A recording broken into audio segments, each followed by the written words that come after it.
जय श्री राम जी का आशीर्वाद हम सब पर बना रहे।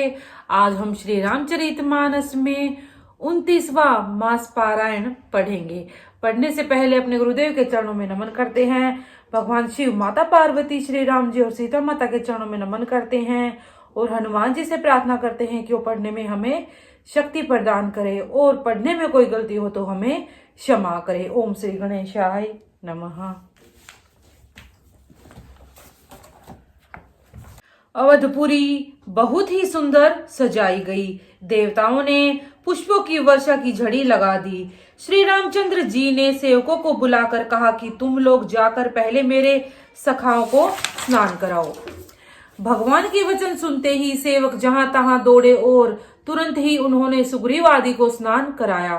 फिर करुणानिधान श्री राम जी ने भरत जी को बुलाया और उनकी जटाओं को अपने हाथों से सुलझाया। तदंतर भक्त वत्सल कृपालु प्रभु श्री रघुनाथ जी ने तीनों भाइयों को स्नान कराया। भरत जी का भाग्य और प्रभु की कोमलता का वर्णन अरबोशेष जी भी नहीं कर सकते। फिर श्री राम जी ने अपनी जटाएं खोली और गुरु जी की आज्ञा मांगकर स्नान किया। स्नान करके प्रभु ने आभूषण धारण किए। उनके सुशोभित अंगों को देखकर सैकड़ों कामदेव लजा गए। इधर सासुओं ने जानकी जी को आदर के साथ तुरंत ही स्नान करा के उनके अंग अंग में दिव्य वस्त्र और श्रेष्ठ आभूषण भली भांति सजा दिए। श्री राम के बाईं ओर रूप और गुणों की खान रमा अर्थात श्री जानकी जी सुशोभित हो रही हैं। उन्हें देखकर सब माताएं अपना जन्म सफल समझकर हर्षित हुई। काकभूषणी जी कहते हैं, हे पक्षीराज गरुड़ जी सुनिए। उस समय ब्रह्मा जी, शिव जी और मुनियों के समूह तथा विमानों पर चढ़कर सब देवता आनंद कंद भगवान के दर्शन करने के लिए आए। प्रभु को देखकर मुनि वशिष्ठ जी के मन में प्रेम भर आया। उन्होंने तुरंत ही दिव्य सिंहासन मंगवाया जिसका तेज सूर्य के समान था। उनका सौंदर्य वर्णन नहीं किया जा सकता। ब्राह्मणों को सिर नवाकर श्री रामचंद्र जी उस पर विराज गए। श्री जानकी जी के सहित श्री रघुनाथ जी को देखकर मुनियों का समुदाय अत्यंत ही हर्षित हुआ। तब ब्राह्मणों ने वेद मंत्रों का उच्चारण किया। आकाश में देवता और मुनि जय हो ऐसी पुकार करने लगे। सबसे पहले मुनि वशिष्ठ जी ने तिलक किया।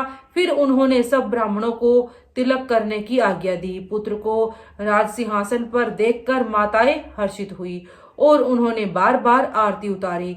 उन्होंने ब्राह्मणों को अनेकों प्रकार के दान दिए और संपूर्ण याचकों को अयाचक बना दिया अर्थात माला माल कर दिया। त्रिभुवन के स्वामी श्री रामचंद्र जी को अयोध्या के सिंहासन पर विराजित देखकर देवताओं ने नगाड़े बजाए।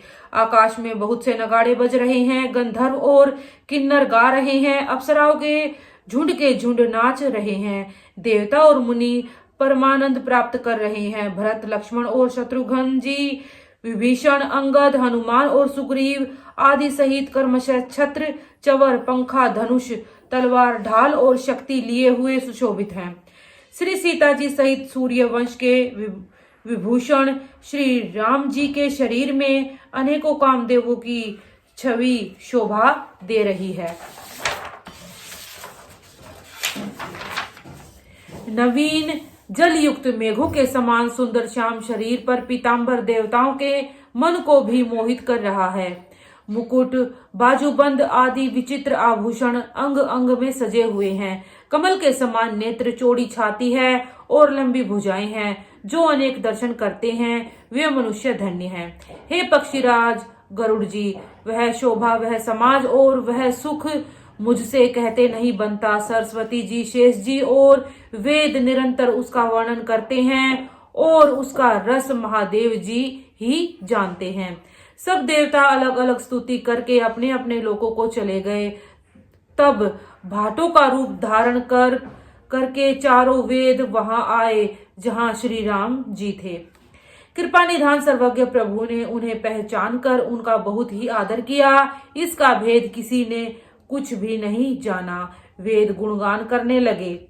हे सगुण और निर्गुण, हे अनुपम रूप लावण्य युक्त, हे राजाओं के शिरोमणि आपकी जय हो। आपने रावण आदि प्रचंड प्रबल और दुष्ट निशाचरों को अपनी भुजाओं के बल से मार डाला। आपने मनुष्य अवतार लेकर संसार के भार को नष्ट करके अत्यंत कठोर दुखों को भस्म कर दिया।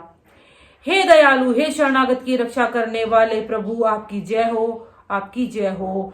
मैं सीता जी सहित शक्तिमान आपको नमस्कार करता हूँ। हे हरे, आपकी दुस्तर माया के वशीभूत होने के कारण देवता, राक्षस, नाग, मनुष्य और चर अचर सभी काल कर्म और गुणों से भरे हुए दिन रात अनंत भव के मार्ग में भटक रहे हैं। हे नाथ, इनमें से जिनको आपने कृपा करके देख लिया वे माया जनित तीनों प्रकार के दुखों से छूट गए। हे जन्म मरण के श्रम को काटने में कुशल श्री राम जी, हमारी रक्षा कीजिए। हम आपको नमस्कार करते हैं। जिन्होंने मिथ्या ज्ञान के अभिमान में विशेष रूप से मतवाले होकर जन्म मृत्यु के भय को हरने वाले आपकी भक्ति का आदर नहीं किया, हे हरि, उन्हें देव दुर्लभ अर्थात देवताओं को भी बड़ी कठिनता से प्राप्त होने वाले ब्रह्मा आदि के पद को पाकर भी हम उस पद से नीचे गिरते देखते हैं। परंतु जो सब आशाओं को छोड़कर आप पर विश्वास करके आपके दास हो रहते हैं वे केवल आपका नाम ही जप कर बिना ही परिश्रम भवसागर से तर जाते हैं। हे नाथ, ऐसे आपका हम स्मरण करते हैं। जो चरण शिवजी और ब्रह्मा जी के द्वारा पूज्य हैं तथा जिन चरणों की कल्याणमयी रज का स्पर्श पाकर शिला बनी हुई गौतम ऋषि की पत्नी अहिल्या तर गई, जिन चरणों के नख से मुनियों द्वारा वंदित त्रिलोक्य को पवित्र करने वाली देव नदी गंगा जी निकली और ध्वजा, वज्र, अंकुश और कमल इन चिन्हों से युक्त जिन चरणों में वन में फिरते समय कांटे चुभ जाने से घट्टे पड़ गए, हे मुकुंद, हे रमा, हे रमापति, हम आपके उन्हीं दोनों चरण कमलों को नित्य भजते रहते हैं। वेद शास्त्रों ने कहा है कि जिसका मूल प्रकृति है, जो परवाह रूप से अनादि है, जिसके 4 त्वचाएं, 6 तने, 25 शाखाएं और अनेकों पत्ते और बहुत से फूल हैं, जिसमें कड़वे और मीठे 2 प्रकार के फल लगे हैं, जिस पर एक ही बेल है जो उसी के आश्रित रहती है, जिसमें नित्य नए पत्ते और फूल निकलते हैं। ऐसे संसार वृक्ष स्वरूप अर्थात विश्व रूप में प्रकट आपको हम नमस्कार करते हैं।